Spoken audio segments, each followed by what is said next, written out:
New patient specials are probably one of the most divisive things that I've seen working with dental offices in the last few years. Some people swear by them, and the overwhelming majority hates them. So, in this video, I want to go over a few things that I learned using them so that you can understand why it works for some dentists and not for others. If you're currently using new patient specials and feel like you're selling your soul, maybe this video will give you some clarity. In the next few minutes, we're going to go over what a new patient special is about, what is its function, what kind of new patient offers there are, what my favorite new patient specials are, why dentists hate new patient specials, the truth behind new patient specials, and some closing remarks on new patient specials. Welcome to my channel. My name's Anthony. I work with privately owned medical, mostly dental startups, and helping them grow the way that they want. I have been working on out-of-network startup for the last 2 years, handling operations as well as external marketing. So this led me to work with other dentists that form the baseline for my experience. So I'm sure you've seen these discussions in Facebook groups or Reddit, but I've yet to see an explanation explaining both sides, which is the reason why I am making this video. Okay, so let's start. What is a new patient special and what is the business function of it? It's a promotional offer designed specifically to convert someone with interest, aimed at pushing a potential patient over the line that otherwise wouldn't convert to visit your practice. It only works well when there's traffic going to your practice website or if you're advertising it through direct mail. The reason why it works is because there's a set price and a clear value proposition communicated to the patient.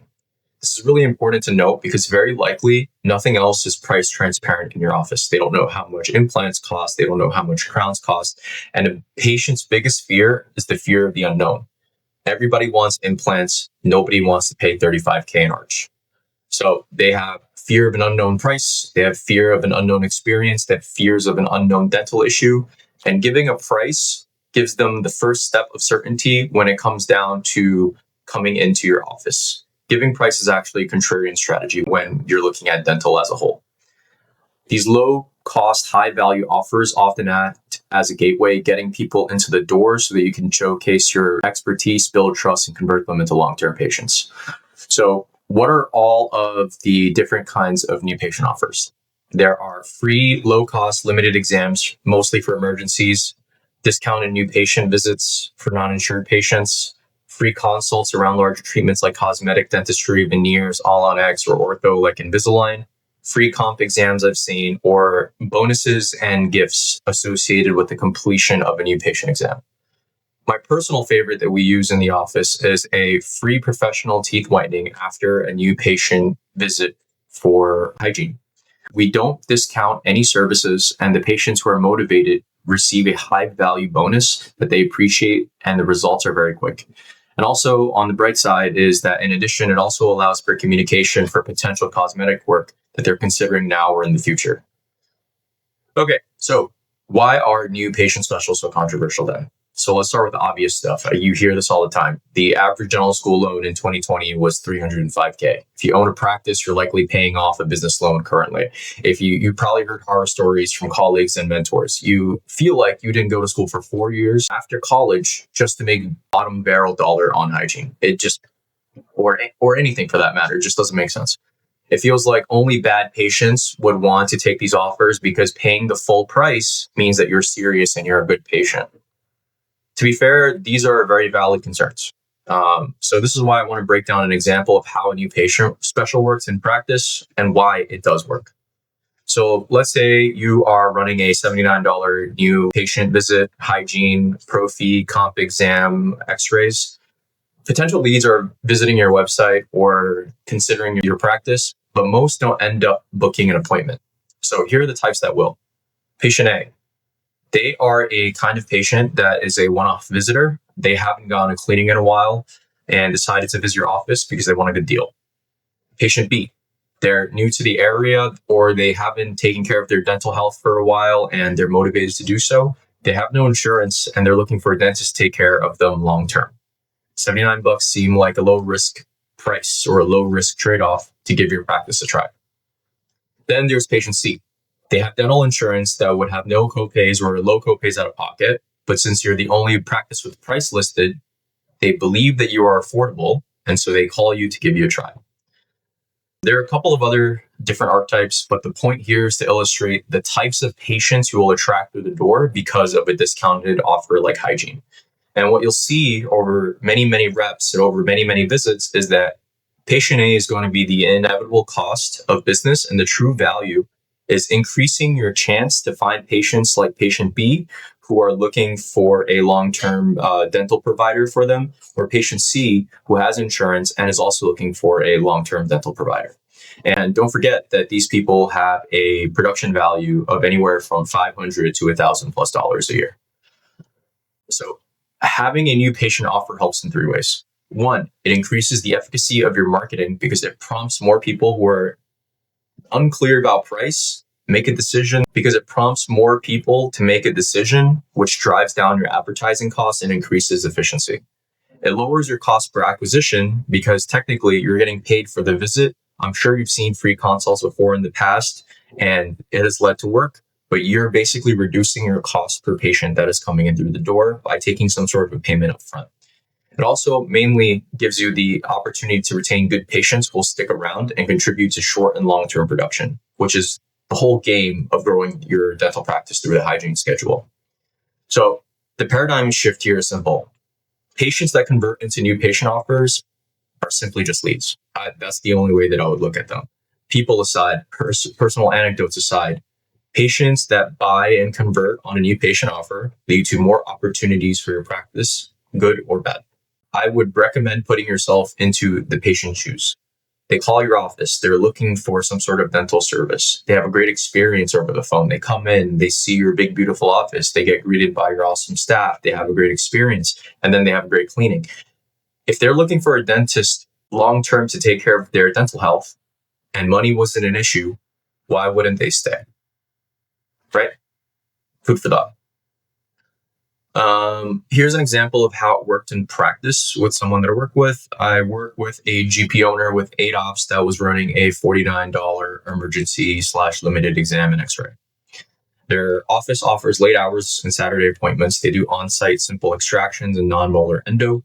Their emergency ads run after 4 p.m. on weekdays and over the weekends to capture the patients who would like to visit their office, but their competitors are closed. They don't waste budget during normal office hours, and they get the chance to really get to the core of the issue with patients who are currently going through an emergency. And these people usually fall into a couple of buckets: chipped teeth, crown fell off, teeth in pain, they need a root canal that they ignored, they need an extraction or some sort of OS work.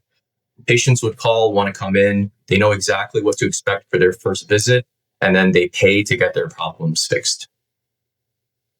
So over the course of a quarter, this office generated a 6x ROI on emergency visits, spending about $130 per patient visit, mainly solving the exact problems that come with emergency patients. Okay, so moving on. Why don't new patient offers work for everyone?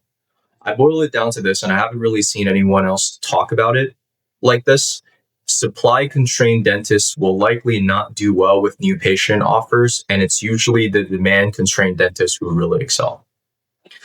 And so I'll go into a little bit of the caveats. A supply-constrained dentist is constrained by their availability, the money that they're making, the staff, and the opportunity cost for seeing a new patient that may or may not come in, that may or may not take treatment, for one that will come in and take treatment. And so for these offices, it usually looks like a single doctor, a single hygienist. It could really hurt the practice schedule to deal with lower trust marketing patients, because marketing patients are inherently more low trust because they don't know who you are. And they usually never make it through to the other side of seeing success with new patient offers because they're so aware of their mortality. The cost of having a potential missed appointment is huge, and not having the patient stick around makes it much riskier for the practice to make that decision. Okay, so on the flip side, a demand-constrained dentist is likely going to be a larger practice. They may have multiple associates, have specialists in-house, and the owner has more or less so a normalized payroll expense. And the way that they make money every single month is the upside that they get from additional production.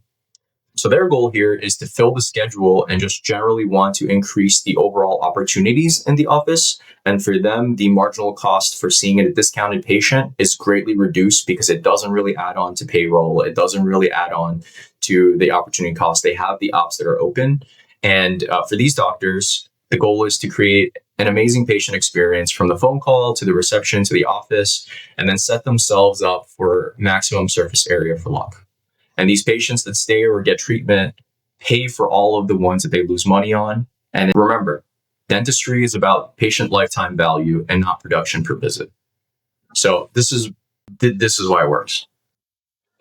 Okay, so marketing strategies take your business to where it was going to go anyways, just faster. New patient offers are a better way of getting patients to convert on coming in versus seeing you as a brand. It makes marketing more efficient, but not every practice needs specials. In fact, some practices, I would argue, should not do it at all. They're not equipped for it, and it will only cause headaches for the team and the dentists and waste money when it comes down to growth. And so the most important thing when it comes down to growth with dentistry actually boils down to two things. One, showing up every single day. Two, constantly be generating goodwill with your patients with a great experience and great service. That's it. The value that your office provides to one patient is significantly more important than the volume that comes with new patient offers if you aren't set up for it. You'd rather have one patient who comes in, has great experience, tells their mom, grandma, friends and family, everyone at their job, and grow that way, because you will grow, versus marketing, having 5 patients come in through the door. You have a limited schedule. Each of the patients wait 40 minutes and you overbook their appointment, and then they end up having a bad experience. You make no money and they never come back. It's pretty obvious. So that's how I look at new patient specials. I think this is the core controversy. Every single office is different. So what do you think? Do you love them? Do you hate them? Do you use new patient specials in your office? Share your experiences below in the comments. My goal here with this channel is to record my thoughts and talk about in detail the different marketing strategies and growth strategies and operation strategies that we've used to grow our office that most other people don't talk about. So thank you for watching, and see you next time.